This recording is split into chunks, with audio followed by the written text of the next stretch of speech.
이게 이 첫판때기에 대한 그 평가입니다. 이게 93년도에 월드뱅크에서 이거 지금 보시면 미국의 좌파라고 할 수 있는 스티글리츠 이런 사람들, 그 노벨상 받은 분들이죠. 그런 그 굉장한 분들이 이 보고서 안에 연구진으로 들어가 있습니다. 그러니까 이 연구진으로 들어가 있던 이때가 뭐냐면 서구의 그 교착, 경제적인 교착, 그러니까 오일 쇼크 이후에 그 서구도 생산성이 줄고 무역도 나빠지고 재정 적자 나고 막 문제가 많았잖아요. 그 사람들이 그때 눈을 돌린 게 도대체 저 동아시아 국가들은 뭐냐 이런 거죠. 그때 우리나라가 88 올림픽 하면서 막 그 세계에 자랑했던 때잖아요. 그래서 나왔던 보고서가 이게 동아시아의 기적인데 다른 뭐 나라들은 다 작잖아요. 뭐 홍콩, 싱가포르, 대만인데 이 보고서의 백미는 우리나라죠. 우리나라가 도대체 이 상황을 어떻게 만들어내느냐. 이게 사실은 그 영국의 기든스 이런 사람들이 그 기든스가 저 블레어 총리 때 책사라고 하면 너무 좀 멸칭 같고 대단한 학자입니다. 그러니까 그 마르크스나 뒤르갱이나 뭐 이런 사람들만큼 유명한 사회학계의 거두인데 그 사람이 이런 과정에서 뭘 만들어냈냐면 제3의 길을 만들어냈어요. 제3의 길이라는 그 노선을. 그래서 영국 사회당에 이제 개혁을 하게 되는 그런 게 모델이 바로 우리나라입니다. 이게 뭐냐면 그 핵심은 사람의 인적 자원에 투자해라. 그러니까 사람을 그냥 먹을 걸 주는 게 아니라 사람의 인적 자원에 투자하고 그 사람의 정신을 깨어나게 해서 자기가 어떻게 살아갈 수 있다는 희망을 주고 거기에 대한 책임까지 부여해서 자기가 뭔가 파도를 탈 수 있게 만들어주는 것이 그게 진정한 사회 정책이다. 그게 투자고 그게 사회 투자 국가라는 개념입니다. 그래서 그 좌도 아니고 좌라는 것은 나라 돈 많이 쓰면 그게 진보라고 생각했던 시절은 끝났다라고 반성문부터 시작합니다. 그 사람이 어쨌든 좌파니까 우리 좌파에 반성할 것은 바로 그것이다. 나라 돈을 써서 사람들한테 주면 그게 진보라고 생각했던 시절은 지나가야 된다. 그리고 그 당시에 신자유주의, 80년대 신자유주의에 대한 그 반성을 하고 그래서 우리는 제3의 길로 갈 건데 그 모델은 이런 나라들인 거죠. 그러니까 우리가 굉장히 성공적으로 어떻게 얘기하면 서구의 그 선진국들한테 어떤 그 영감을 줬던 거죠. 그 당시에. 두 번째 판때기가 저는 이때인 것 같아요. 두 번째 판때기가 정치적인 그 민주화. 그러니까 정치적인 민주화 없이는 이 사회가 더 앞으로 갈 수 없다라는 것을 누군가 명확하게 느끼지는 않았을 수도 있으나 사람들 마음속에 있는 뭔가 표현할 자유와 뭔가 같이 뭘 도모할 수 있는 자유가 없이는 인간적으로 살 수 없다라는 그 당시에 에너지가 있었고 그 에너지를 끌어내서 그거를 앞으로 계속 그 수십 년 동안 그걸 추진시킨 지도자들이죠. 이 두 분이. 그래서 이게 사진은 참 재밌는 사진인데 그 두 분이 또 영원한 라이벌리가 있었으니까. 근데 이 두 분이 나중에 어쨌든 그 최고 지도자가 됐잖아요. 근데 이분들이 이제 최고 지도자가 됐을 때 우리 지금 현재 우리가 지금 가지고 있는 물적인 기반을 사실 열심히 만들었습니다. 이게 당시에 우리나라가 최초로 최신부를 없애고 과기부를 만든 나라입니다. 그 당시에 미국이 하던 거를 이렇게 잘 살피고 있다가 미국 클린턴 행정부가 뭐 정보 하이웨이 이런 거 하는 거 보고 우리나라에서 어마어마한 기민함으로 어마어마하게 민첩하고 기민하게 이거를 가져와서 그 최신부 없애고 우리는 새 시대로 간다 이러면서 이 산업화는 늦었지만 정보화는 앞선다. 이런 패기가 얼마나 건방져요. 이게 지금 뭐냐면 우리나라 당시의 정신이 그러니까 주로 공공부문의 정신이죠. 그 당시 관료들 이걸 미국 거를 베껴와서 우리나라에 이식을 하면서 한번 이 표를 보셔요. 이게 산업화는 비록 우리가 식민지를 겪고 이러는 과정에서 늦게 시작해서 남을 쫓아갔지만 정보화는 우리가 앞선다. 이제는 우리가 이 부분에 있어서는 세계를 앞장서서 세계를 이끌 수 있다. 어마어마한 건방진 패기죠. 그리고 거기에 맞춰서 그런 관료들이 그런 꿈을 꿨고 과기부를 만들고 각종 규제를 완화하고 이러면서 거기에 이미 우리나라의 적어도 동네 부자로서 승승장구했던 기업들이 있었지 않습니까? 이 기업들도 세계로 나가는 계기죠. 이분이 그때 프랑크푸르트에서 마누라 자식 다 빼고 다 바꿔라 이랬던 게 93년이거든요. 93년 프랑크푸르트 선언. 그리고 바로 그 다음 해 94년에 LG도 신경영 선언 이런 걸 합니다. 생각해 보세요. 그 당시에 90년대에 이 IT 기술이 들어와서 전 세계 기술 지원과 산업 구조가 완전히 재편되잖아요. 그 완전히 재편되는 그 흐름에서 우리가 그걸 하지 못했다면 지금 우리는 없죠. 근데 그 당시에 어마어마한 투자를 했고 기업들이 또 어마어마한 그 동네 부자였죠. 그 전까지 삼성, 뭐 대우, 뭐 LG 이런 게 글로벌 기업은 아니었습니다. 근데 이 흐름을 잘 탄 거죠. 이분들도 어마어마한 투자를 했던 거고 그러니까 지금 잠깐 정리를 해보자면 민간에 아무런 기반이 없었을 때 그때가 첫 번째 판때기.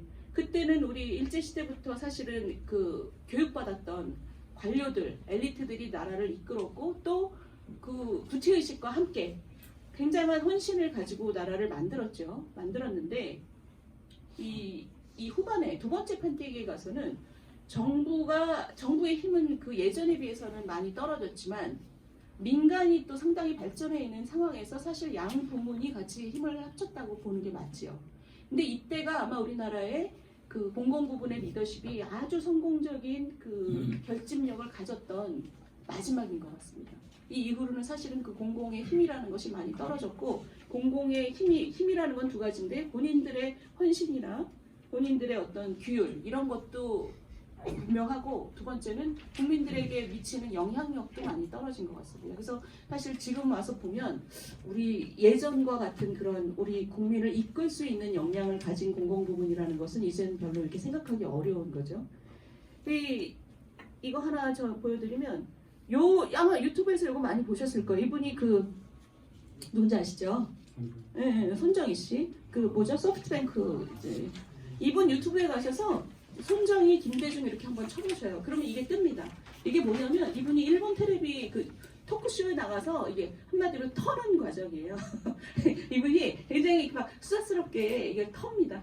터는 얘기인데 이분이 그 뭐냐면 IMF 직후에 김대중 대통령이 자기를 추천했다. 그래서 자기가 추천해서 청와대에 불려간 얘기를 해요. 그래서 김대중 대통령이 우리 IMF 때문에 사람들이 너무 절망했는데 와서 얘기 좀 해다오. 그래서 이 사람이 그럼 저 친구랑 같이 갈게요. 그래서 그럼 같이 오라고. 같이 간 친구가 이제 빌 게이츠예요.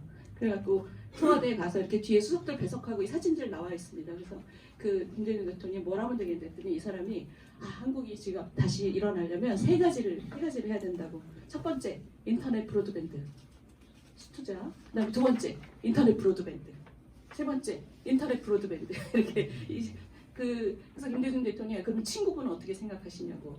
그랬더니 옆에 앉아있던 빌 게이츠가 100% 동감한다 이렇게 대답을 해요. 그래서 그 사실 기억나시죠? 김대중 대통령 때 어마어마한 투자를 했죠. 인터넷 브로드밴드 투자를 막 했지만 그때가 이제 사실 이 사람이 일본 텔레비 나가서 이렇게 수다를 떠는 핵심은 뭐냐면 자기가 김대중 대통령한테 이거 하면 당신들이 다시 인터넷에서는 세계 1등이 될 수 있다라고 얘기해서 한국이 따라해서 한국이 저렇게 됐다.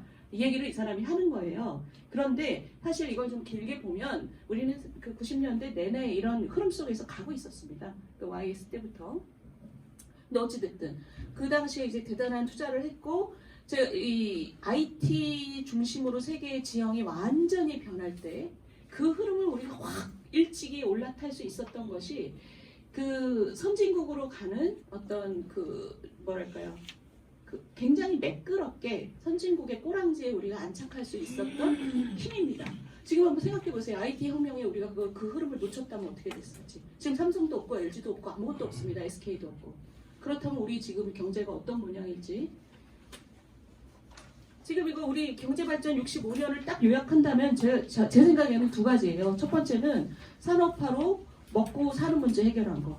저희가 61년도에 저때 세계에서 가장 못 사는 그룹이었잖아요. 근데 자기가 있는 그룹을 떨치고 도약한다는 건 대단한 일입니다. 왜냐하면 다른 나라들도 다 그 수준에서 굉장히 애를 쓰고 있기 때문에. 근데 첫 번째 빈곤국 트랩에서 빈곤국 함정에서 탈출한 것도 대단한 일이고 빈곤국들이 그걸 못하니까 그 자리에 아직 있는 거잖아요. 두 번째 우리가 88올림픽 끝나고 중진국이다 이랬는데 그 중진국에서 같이 있던 나라들도 지금 대부분 중진국입니다. 근데 우리는 그 중진국 함정을 뛰어올랐죠. 아주 중요한 게 이런 IT 혁명 이런 데서 우리가 앞으로 치고 나갔기 때문이고 두 번의 도약을 한 국가다. 그렇게 한 나라가 어딨냐 세상에. 없지요.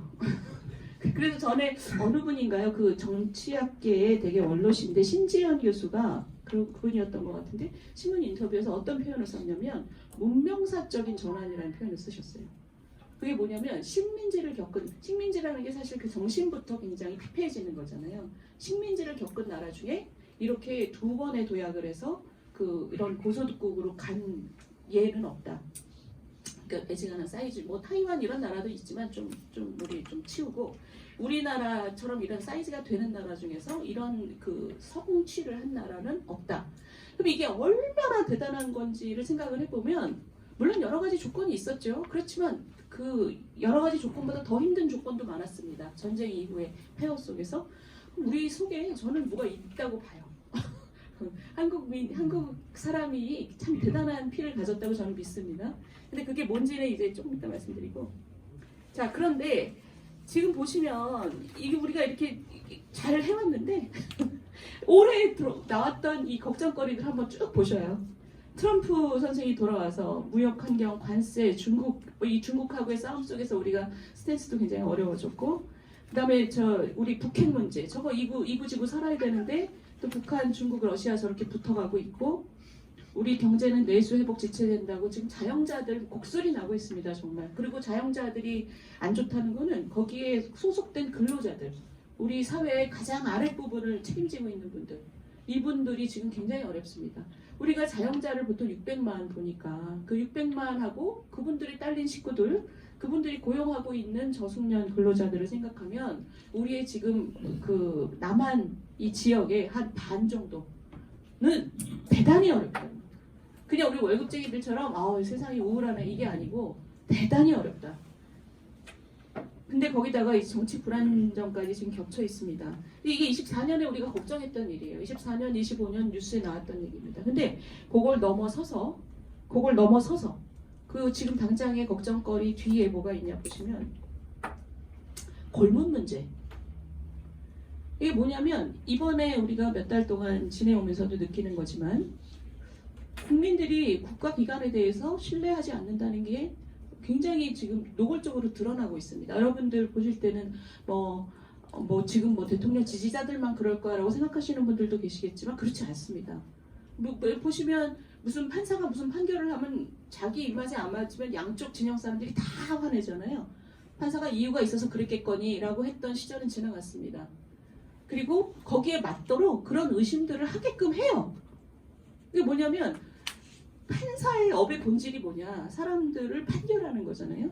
그럼 판결했을 때 업의 본질은 내 판결이 신뢰받아야 된다라는 것이 이 사람 인생에서는 최고의 목적이어야 된다고 생각합니다. 왜냐하면 세금으로 월급을 받으니까. 세금으로 지가 밥 먹고 자식들 교육시키잖아요. 그럼 이 사람이 인생의 가장 최고의 원칙은 내가 내리는 판결에 성실해야 하며 그 판결이 신뢰받기 위해서 나의 생활도 절제돼야 된다는 게 저는 아주 당연한 원칙이라고 생각해요. 세금으로 먹고 사는 사람들한테. 근데 보통 때 막 SNS에다가 자기가 누굴 지지하고 이런 거 막 올리잖아요. 그럼 국민들이 그 사람을 어떻게 신뢰하겠습니까? 그러니까 이게 정치적인 에너지가 막 지금 올라가니까 보통 때 그런 문제들이 이제 막 터져나오고 있는 거죠.